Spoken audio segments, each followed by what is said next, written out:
Share market आखिर कहां तक गिरेगा, मार्केट का आखिर बॉटम कहां तक बनेगा। जब भी शेयर मार्केट टॉप लेवल से गिरता है ना, तो हमारे दिमाग में यही चलता है कि आखिर मार्केट कहां तक गिरेगा, मार्केट का आखिर बॉटम कहां तक बनेगा। तो अगर आपको भी इस चीज का अनुमान लगाना है कि मार्केट का बॉटम कहां तक बनेगा, तो इसके लिए आपको सीखना पड़ेगा शेयर मार्केट में आखिर वैल्यूएशन एनालिसिस कैसे किया जाता है। अगर एक बार आपने सही से समझ लिए कि वैल्यूएशन एनालिसिस कैसे किया जाता है, उसके बाद आप खुद से ये समझ पाओगे कि आखिर मार्केट कब तक गिरेगा, आखिर मार्केट कहां तक गिरेगा। इस चीज को आप खुद से समझ पाओगे। ठीक है, तो आज की वीडियो में काफी आसान भाषा में समझेंगे कि आखिर शेयर मार्केट में वैल्यूएशन एनालिसिस कैसे किया जाता है। ठीक है, तो चलिए करते हैं वीडियो की शुरुआत। तो अगर हमें शेयर मार्केट में किसी भी स्टॉक का या फिर किसी भी इंडेक्स का वैल्यूएशन पता करना है ना, तो हमें सबसे पहले उस इंडेक्स का पीई रेशियो को देखना है कि आखिर करेंट टाइम पे उस इंडेक्स का पीई रेशियो कैसा चल रहा है। पीई रेशियो से हम ये समझ सकते हैं, मान लीजिए किसी भी इंडेक्स का अगर पीई रेशियो अभी के टाइम पे 20 चल रहा है, 20 चल रहा है ना, इसका मतलब हमें उस इंडेक्स से 1 रुपया कमाने के लिए 20 रुपया दांव पे लगाना पड़ेगा।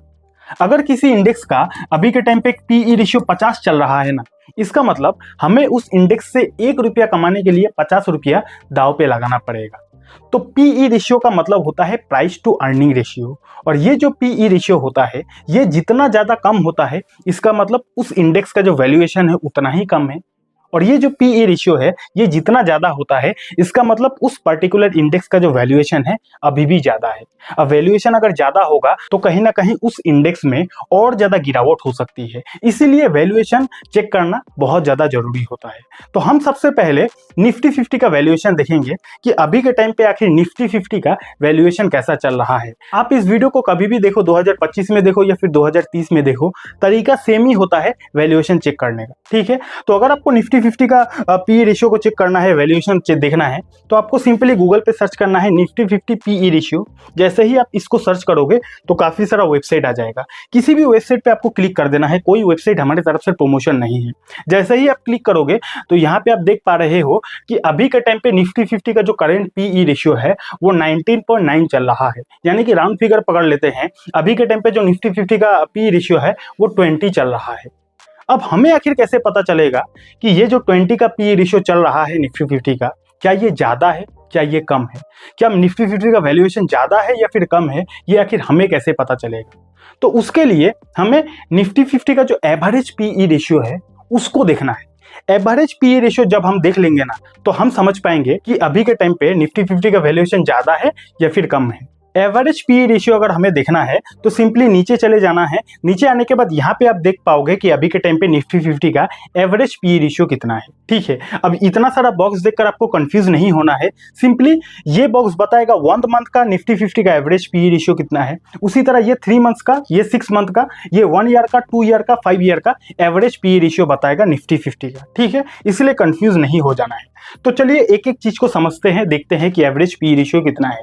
तो अगर आप यहाँ पे क्लिक करोगे तो यहाँ पे आप देख पाओगे कि 1 मंथ के हिसाब से निफ्टी 50 का जो एवरेज पीई रेशियो है वो 20.06 का है, और करंट पीई रेशियो 19.91 का है। इसका मतलब हम ये समझ गए कि निफ्टी 50 1 मंथ के हिसाब से एवरेज पीई रेशियो तो 20 का है, लेकिन करंट पीई रेशियो 19 का है, यानी कि 1 मंथ के हिसाब से निफ्टी 50 का जो वैल्यूएशन है थोड़ा सा कम है। अब यहाँ पे समझने वाली बात यह है कि कभी भी शेयर मार्केट में इतना शॉर्ट टर्म का डेटा को नहीं देखना चाहिए, 1 मंथ 3 मंथ का डेटा को नहीं देखना चाहिए। शेयर मार्केट में हमेशा किसी भी डेटा को अगर आपको देखना है तो लॉन्ग टर्म डेटा को देखना है, 2 साल, 3 साल, 5 साल, 10 सालों का डेटा को देखना है, तभी हमें एक क्लियर पिक्चर दिखेगा। ठीक है, तो चलिए निफ्टी 50 का 5 सालों का एवरेज पीई रेशियो देखते हैं कि आखिर 5 सालों में निफ्टी 50 का एवरेज पीई रेशियो कैसा रहा है, तभी हमें क्लियर पिक्चर दिखेगा। तो अगर आप देखोगे तो निफ्टी 50 का लास्ट का 5 सालों का एवरेज पीई रेशियो है 24.79, ये एवरेज पीई रेशियो है। और करंट पीई रेशियो अगर आप देखोगे निफ्टी 50 का तो 19.91 है, यानी कि इस डेटा को देखकर हमें यह समझ में आ रहा है कि 5 सालों का एवरेज पीई रेशियो 24 का है और करंट पीई रेशियो 19 का है। इसका मतलब 5 साल के हिसाब से निफ्टी 50 का जो करंट वैल्यूएशन है वो काफी ज्यादा कम है। ये हम इस डेटा को देखकर अनुमान लगा रहे हैं। अब अगर किसी भी स्टॉक का या फिर किसी भी इंडेक्स का वैल्यूएशन कम होता है ना, तो उसमें और ज्यादा गिरावट होना बहुत मुश्किल होता है, क्योंकि चीज तो पहले ही सस्ता हो गया है। अगर कोई सस्ता पहले ही हो गया है तो वो और ज्यादा सस्ता होगा, इसका चांसेस काफी ज्यादा कम होता है।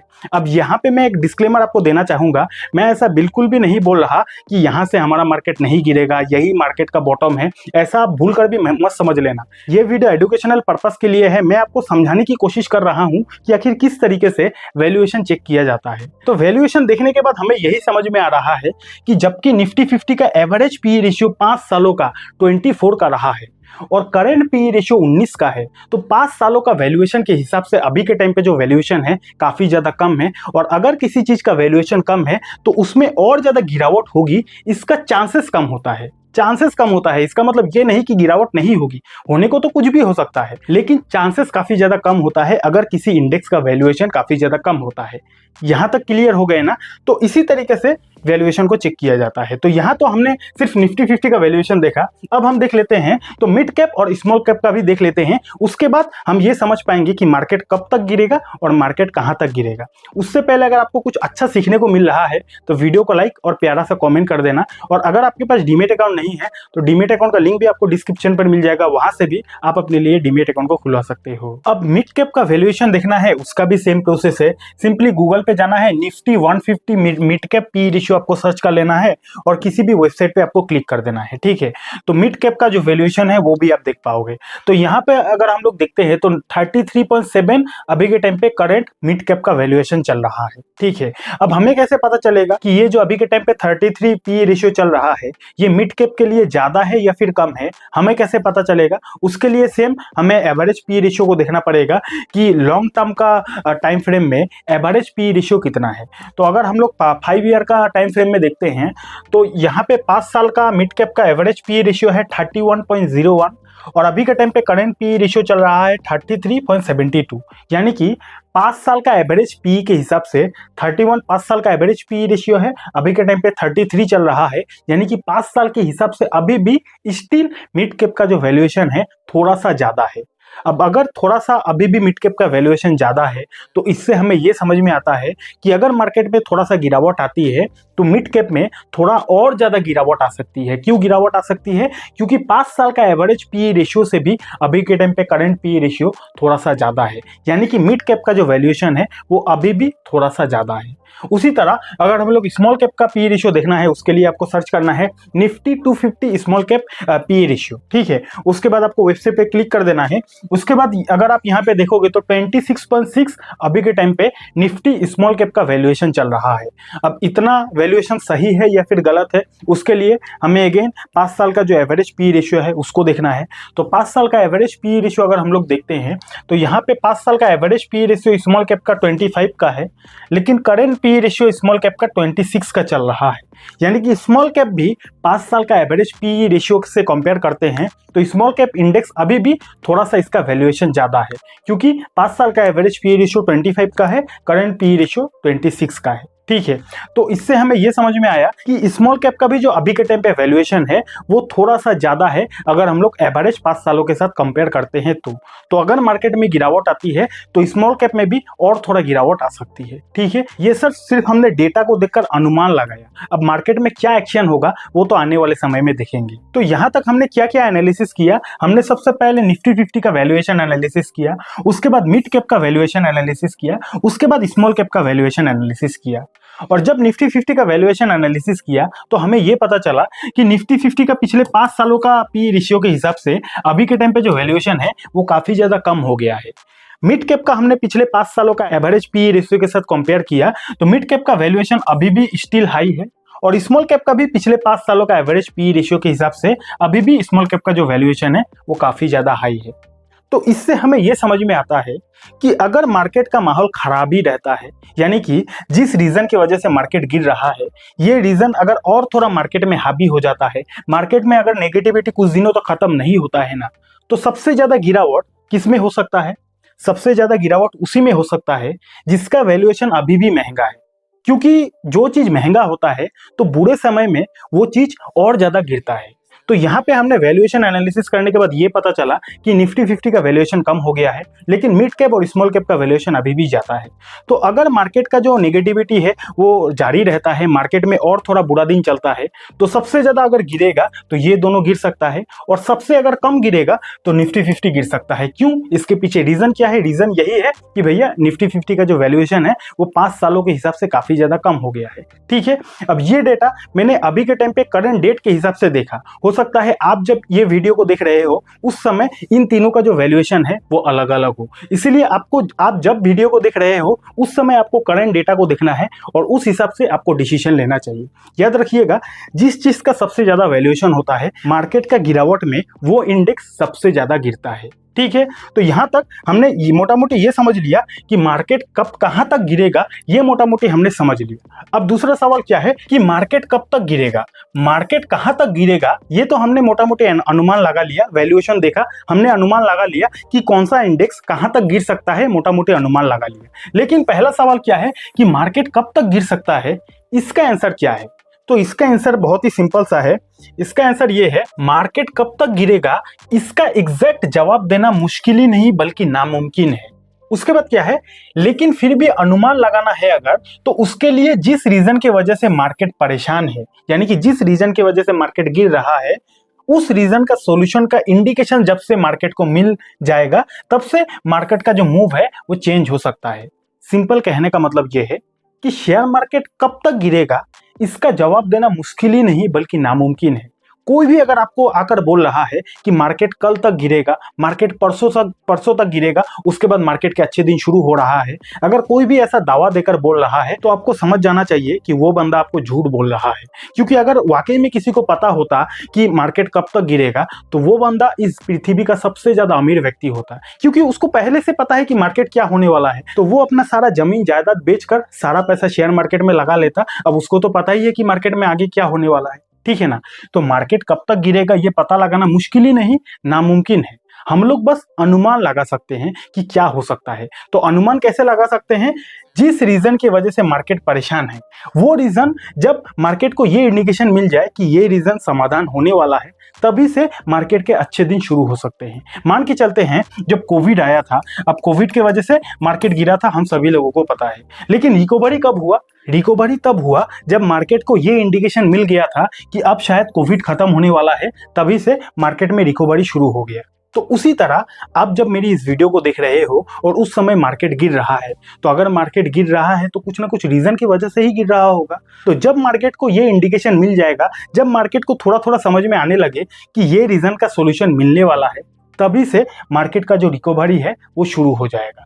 अब वो रीजन कब समाधान होगा, कब उसका सॉल्यूशन होगा, ये तो किसी को नहीं पता। उसके लिए हमारे हाथ में यही है कि चुपचाप वेट करो, पेशेंस के साथ काम करो।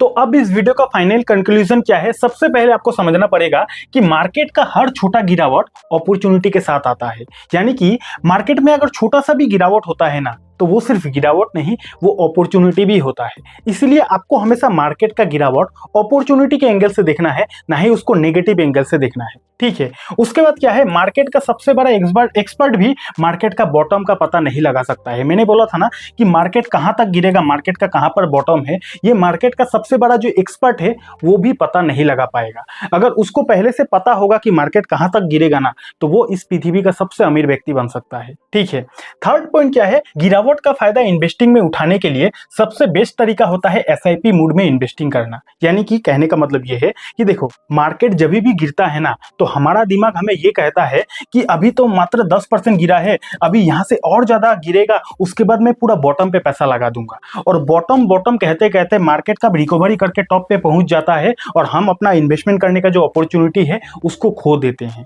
इसीलिए शेयर मार्केट में अगर आप इन्वेस्टर हो, इन्वेस्ट करना चाहते हो लंबे समय के लिए, तो इन्वेस्ट करने का सबसे बेस्ट तरीका होता है एसआईपी मूड में इन्वेस्ट करना। यानी कि थोड़ा थोड़ा पैसा अगर आप हर गिरावट में, हर डीप में इन्वेस्ट करते रहोगे ना, तो ऐसे क्या क्या होगा, आपका पैसों का एवरेजिंग काफी अच्छा हो जाएगा और जिस दिन मार्केट रिकवरी करेगा आपको सबसे ज्यादा फायदा मिलेगा, क्योंकि आपने हर छोटा छोटा गिरावट में एसआईपी मोड में इन्वेस्ट किया, तो इससे एवरेजिंग काफी अच्छा हो जाता है और मार्केट की रिकवरी में सबसे ज्यादा फायदा आपका ही हो सकता है। ठीक है, तो इसीलिए मार्केट के गिरावट में आपको घबराना नहीं चाहिए, बल्कि ठंडे दिमाग से काम लेना चाहिए।